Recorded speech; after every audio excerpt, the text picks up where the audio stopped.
அஸ்ஸலாமு அலைக்கும் வரஹ்மத்துல்லாஹி வபரகாதுஹு. ஏய் ஹராமில் பிறந்தவனே, நீ ஏண்டா பசீலா பால் கொடுக்கும் நேரத்தில் ஒளிந்து பார்க்க போன?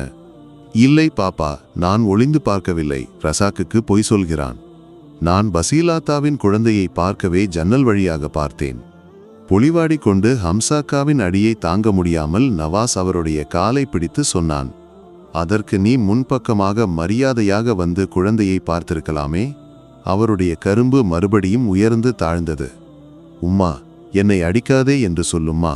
எல்லா மக்களைப் போலவே அவனும் ஒரு ஆதரவுக்காக பெற்ற உம்மாவை அழைத்து அழுதான். அவனை விடு, அவன் சத்தியத்தை சொல்லவில்லையா? நீங்கள் சொல்வது போல் முன்பக்கமாக வந்து பார்க்க அந்த ரசாக் சம்மதிக்கவில்லைதானே? ஆமினுமா அவனை காப்பாற்ற வந்தாள். சம்மதிக்க மாட்டான். இவனுடைய குணத்தை அறிந்து கொண்டு யாரும் இவனை வீட்டுக்குள் விடமாட்டார்கள் தெரியுமா? அது அவனுடைய குணக்கேடு காரணமல்ல. நீங்கள்தான் ஊர்க்காரர்கள் முன்பு அவனை ஒரு மட்டமானவனாக ஆக்கினீர்கள். 3 மக்களில் அவன் மட்டும் கருப்பாக போனான் என்று சொல்லி எப்போதும் அவனை ஏதாவது சொல்லி துன்பப்படுத்துவீர்கள் இல்லையா? அதை பார்த்து கொண்டிருக்கும் பக்கத்து வீட்டுக்காரர்கள் பிறகு அவனை நல்ல கண்ணோட்டத்தில் பார்ப்பார்களா? பிறகு அவன் கருப்பாக போனதை பற்றி முதலில் சொன்னது நான் தானே? இந்த ஊர்க்காரர்கள் உட்பட எல்லோரும் சிரித்து ஹம்சாக்காவின் 2வது மகன் மட்டும் கருப்பாக போனது ஆமினா வேலி தாண்டியதனால் இருக்கும் என்று சொன்னார்கள். ஆனாலும் நான் உன்னை தலாக் சொல்லாமல் இருந்தது என் 2 மக்களின் தாயாக போனதனால் மட்டுமே. என் இறைவா, நீங்கள் என்னை பற்றி தேவையில்லாதவற்றை சொன்னால் படைத்தவன் கூட மன்னிக்க மாட்டான். கேட்டீர்களா? கணவனின் மோசமான கருத்தை தாங்க முடியாமல் ஆமினா உள்ளே சென்று அழுதாள். ஹம்சாக்குக்கும் ஆமினாவுக்கும் 3 மக்கள்.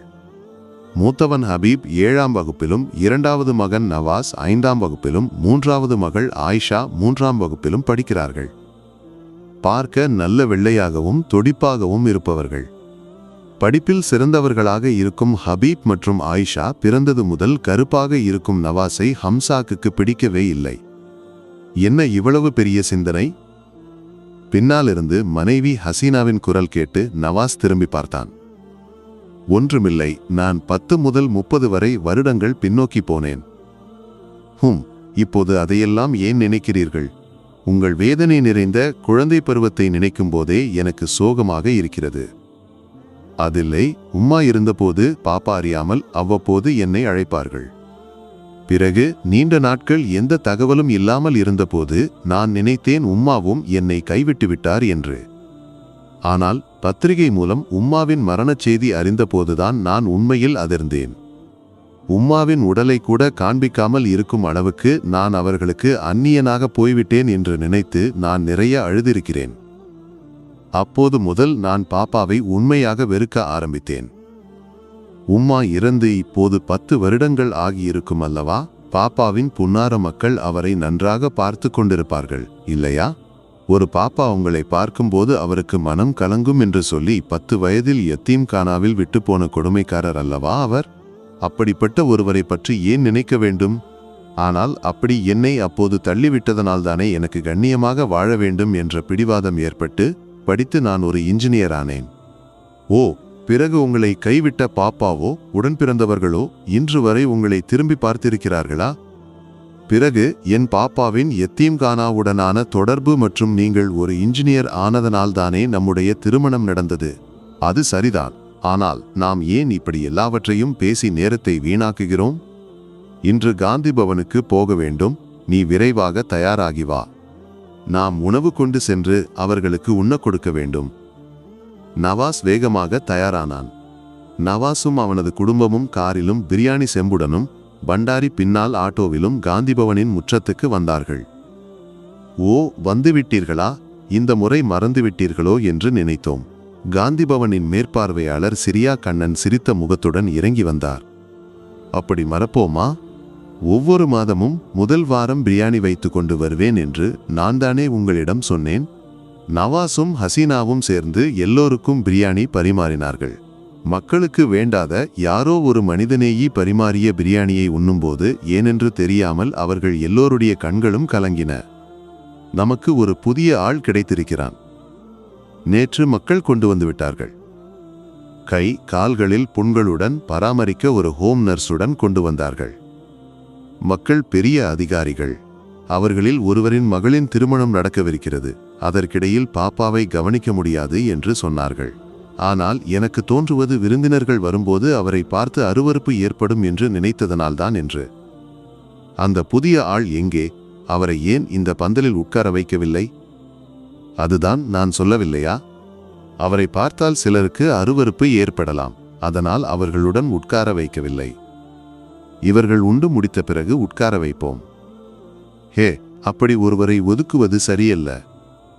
நவாஸ் வேகமாக ஒரு தட்டில் பிரியாணி எடுத்துக்கொண்டு உள்ளே சென்றான். அங்கே முடியும் தாடியும் வளர்ந்து முற்றிலும் அவஸ்தைப்பட்ட ஒரு முதியவர் கட்டிலில் தலை குனிந்து உட்கார்ந்திருந்தார். கைகளிலும் கால்களிலும் புண்களில் ஈக்கள் இருக்க அவர் அசௌகரியத்தால் உடலை அசைத்து கொண்டிருந்தார். நீங்கள் உணவு உண்ணவில்லையே, இதை உண்ணுங்கள். நவாஸின் குரலை கேட்டு அவர் தலையை உயர்த்தி பார்த்தார். அந்த முகத்தை பார்த்து நவாஸின் உள்ளத்தில் ஒரு அதிர்ச்சி ஏற்பட்டது. ஆனால் அவன் அதை வெளியில் காட்டவில்லை. 30 வருடங்களுக்கு முன்புதான் கைவிட்ட அந்த 6 வயது சிறுவனை ஹம்சாக்கு தெரிந்திருக்க வேண்டும் என்று தோன்றியது. நவாஸும் அதை உணர்ந்தான்.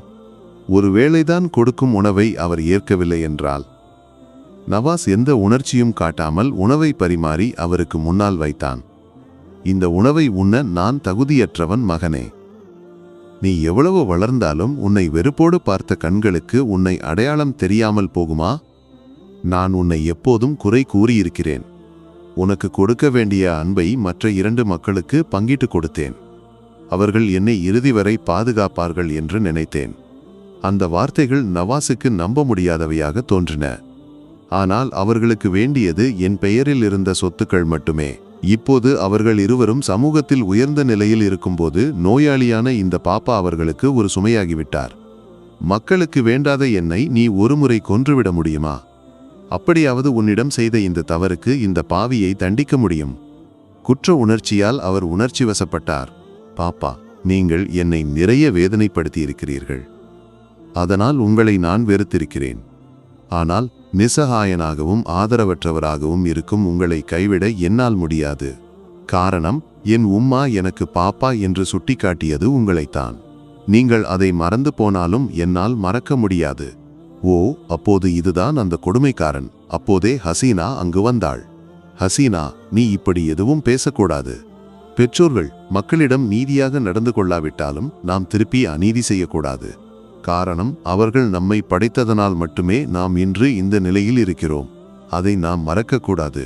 ஆகவே இனிமேல் பாப்பா நம்முடன் இருப்பார். பாப்பா, நீங்கள் விரைவாக உண்டு எழுந்திருங்கள். உங்களுக்கு ஒரு மகன் உயிரோடு இருக்கிறான். ஆகவே இங்கு தங்க உங்களுக்கு உரிமை இல்லை. இனிமேல் என்னுடன் என் வீட்டில் நீங்கள் வாழ வேண்டும். நவாஸின் வார்த்தைகளை கேட்ட முதியவர் அழுதுவிட்டார்.